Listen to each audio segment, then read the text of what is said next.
अस्सलाम वालेकुम viewers. India बा मुकाबला पाकिस्तान एक अहम वीडियो के साथ आपकी खिदमत में हाजिर है। मैं हूं आपका मेजबान अहमद नजीब सत्ती। और क्या हिस्ट्री है इंडिया और पाकिस्तान के वर्ल्ड कप के मैचेस की, वो जरूर आपके पास लेकर चलेंगे। आपने बहुत बार सुना होगा कि पाकिस्तान इंडिया से कभी वर्ल्ड कप में नहीं जीता। जी हाँ, ये बात दुरुस्त है।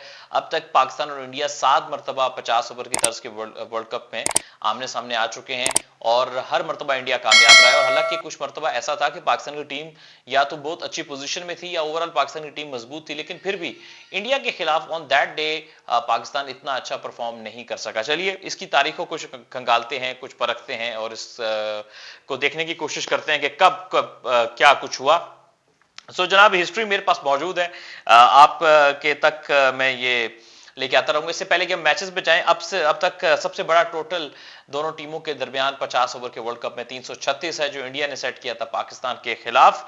और सबसे बड़ा टोटल जो पाकिस्तान ने सेट किया हुआ इंडिया के खिलाफ वो 273 है। 2003 के वर्ल्ड कप में पाकिस्तान ने टोटल सेट किया था, जिसको पाकिस्तान डिफेंड नहीं कर सका था। लोएस्ट टोटल की अगर हम बात करें तो लोएस्ट टोटल भी हमें यहां पर देखने को मिला है। काफी सारे कम टोटल भी हमें देखने को मिले हैं। वो 216 पाकिस्तान की तरफ से लोएस्ट टोटल और इंडिया की तरफ से लोएस्ट टोटल 173 का है। जी बात करते हैं सबसे पहले हम 1992 की, जहां दोनों टीमें 50 ओवर के वर्ल्ड कप में पहली मर्तबा मध्य मुकाबला है सिडनी के मकाम पे, जिस मैच में इंडिया ने 43 रन से पाकिस्तान की टीम को शिकस्त दी। इस मैच में बात करें तो इंडिया की टीम की तरफ से सचिन तेंदुलकर जो है उन्होंने नाकाबिले शिकस्त 54 रन बनाए थे और 216 रन इंडिया ने सेट किए थे 7 विकेटों के नुकसान पे। इतना बड़ा हदफ नहीं था, लेकिन फिर भी पाकिस्तान की टीम जो है वो 173 रन पर आउट हो गई थी 1992 में इस मैच पे, जिसमें आमिर सुहेल ने गो के एक अच्छी 62 रन की इनिंग्स खेली थी, लेकिन वो नाकाफी रही पाकिस्तान को जितवाने में।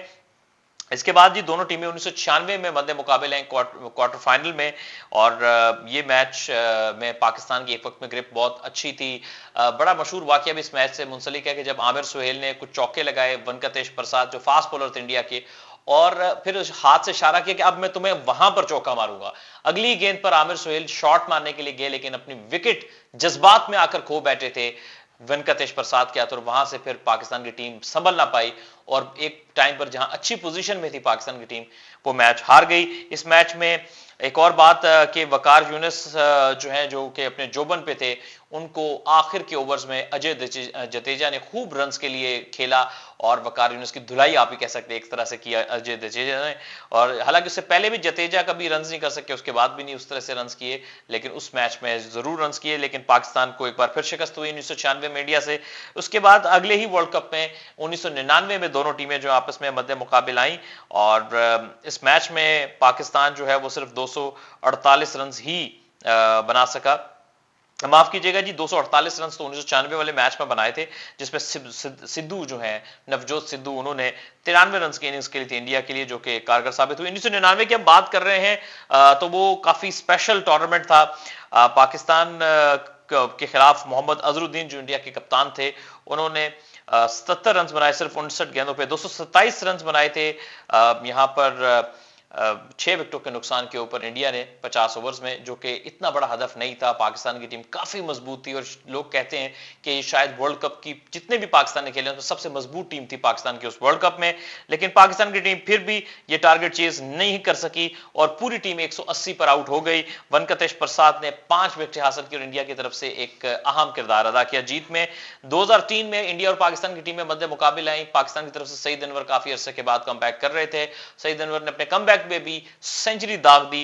पाकिस्तान की टीम ने 273 रन बनाकर 274 रन का जो है वो हदफ सेट किया इंडिया के लिए, जो कि एक मुनासिब टोटल आप कह सकते हैं उस पिच के हिसाब से। पाकिस्तान की तरफ से बॉलिंग का आगाज वसीम अकरम और शोएब अख्तर ने किया, लेकिन वाइड बॉलिंग ज्यादा देखने को मिली। सचिन तेंदुलकर और वीरेंद्र सहवाग ने पाकिस्तान के ओपनिंग पेयर को आड़े हाथों लिया और खूब धुलाई की। हालांकि वकार यूनुस ने आके बैक टू बैक विकेटें हासिल की, जिसमें वीरेंद्र सहवाग और सौरव गंगोली की विकेटें शामिल थी, लेकिन फिर भी बाद में सचिन तेंदुलकर जो बहुत सेट खेल रहे थे, उनकी विकेट जब शोएब अख्तर ने हासिल की तो उसके बाद युवराज सिंह आए, जिन्होंने विकेट गिरने का आसरा भी ना होने दिया और एक मैच विनिंग फिनिशिंग नॉक वहां से युवराज सिंह ने खेला और पाकिस्तान को एक बार फिर शिकस्त हुई। इसके बाद दोनों टीमें 2011 मोहाली में मध्य मुकाबले हुई।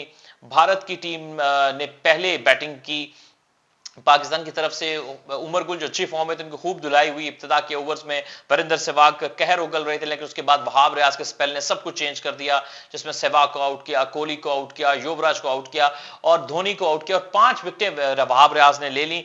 हालांकि इंडिया एक तरफ एक टाइम में बहुत अच्छा जा रहा था, लेकिन अच्छा कमबैक किया था पाकिस्तान ने और इंडिया की टीम जो है वो 260 रन तक पाकिस्तान ने महदूद किया। मैं कहूंगा उस अच्छी बैटिंग। विकेट पे बॉलिंग में अगर हम बात करें तो पाकिस्तान से बहुत सारी गलतियां हुई, जहां पे शुरू में लूज बॉलिंग हुई, वहां पे 5 कैच गिराए गए, सचिन तेंदुलकर के 5 कैच गिराए गए और सईद अजमल की बॉल पर सचिन तेंदुलकर का जो एक आउट, जिसको आज तक कंट्रोवर्सी के तौर पे देखा जाता है, जो कि एक हकीकी निगाह से बिल्कुल साफ आउट था, लेकिन उसको अंपायर डीआरएस ने उसको नॉट आउट करार दे दिया। कहते हैं कहने वाले कि ये डीआरएस में कुछ छेड़खानी की गई और वो आउट को नॉट आउट करार दे दिया गया। बहरहाल जवाब में पाकिस्तान की ओपनिंग अच्छी थी, हफीज और कामरान अकमल की, लेकिन हफीज एक लैप स्वीप खेलते हुए आउट हुए। उसके बाद से छोटी छोटी पार्टनरशिप लगती रही, लेकिन बड़ी पार्टनरशिप ना लगी और विकेटें कुछ कुछ वक्फे से गिरती रही। मिसबाह उल हक एक तरफ तो खड़े रहे विकेट संभाल के, लेकिन बढ़ते रन रेट को वो भी काबू ना कर सके।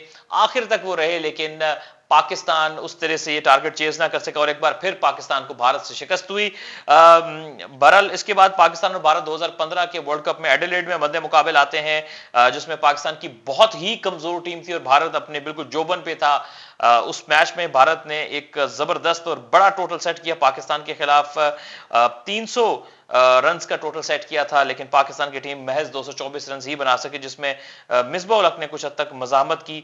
उनके अलावा कोई भी बैट्समैन जो है वो ज्यादा देर तक ना विकेट पर रुक सका। इस मैच की खास बात सोहेल खान की 5 विकेटें भी थी, जो इंडिया के खिलाफ पहली बार खेल रहे थे। उन्होंने टूर्नामेंट से पहले बयान भी दिया था, कोहली बोली जो भी है मैं देख लूंगा, तो बहरहाल उन्होंने 5 विकेटें हासिल की थी। 2011 में ये दोनों टीमें मध्य मुकाबिल हुई और उसके बाद 2019 में जो है वो दोनों टीमें एक बार फिर मध्य का मुकाबिल हुई।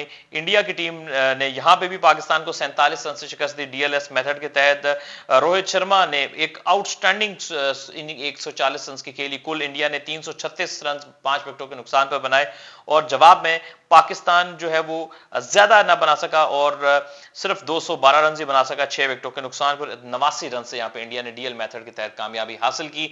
2019 में दोनों टीमें मध्य मुकाबिल हुई थी। अब 2023 में होना है। 7 मरतबा मुकाबला हुआ, 7 मरतबा इंडिया जीता और पाकिस्तान क्या ये 8वीं मरतबा कामयाबी हासिल कर सकेगा? यकीनन अवाम बहुत पुरजोश है, हम भी पुरजोश हैं। बड़ी अच्छी उम्मीद है इस टीम के साथ और उम्मीद करते हैं कि इस बार पाकिस्तान जो है वो ये तारीख बदलेगा। आई होप आपको ये पैकेज पसंद आया होगा। अपना ख्याल रखिए। अल्लाह हाफिज।